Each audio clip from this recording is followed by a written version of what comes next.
Občutki in spomini se prepletajo. Vedel sem, da ne bo enostavno, ko sem se samo spomnil oziroma pomislil, kaj bom počel.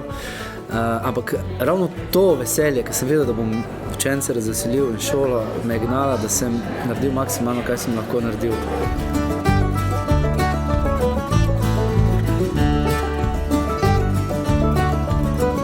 Kaj to pomeni za glasbeni pouk? V prvi vrsti več možnosti, da čim več otrok igra. Druga stvar, da so zelo ustvarjalni, da lahko delamo neke stvari, ki jih do zdaj nismo mogli, kar pomeni tudi, bom rekla, druge tipe glasbe izvajati, se pravi, čim so tu bobni, čim so tu električne kitare, to je en čisto drugi stil in se je treba tudi s tem malo spopasti v tem sodobnejšem času.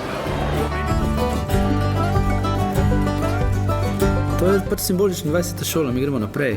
Dokler bo podpora, tako dolgo bom se trudil. No. Je pa res naporna zadeva, zelo.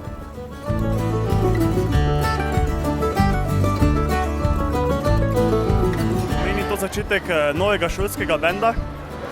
Ja, mogoče tudi sestavljenega iz učiteljev in učencev.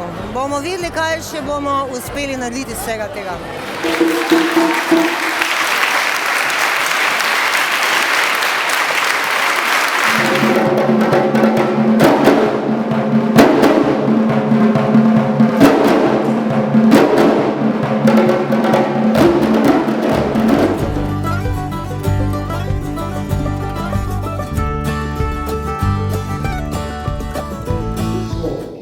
So.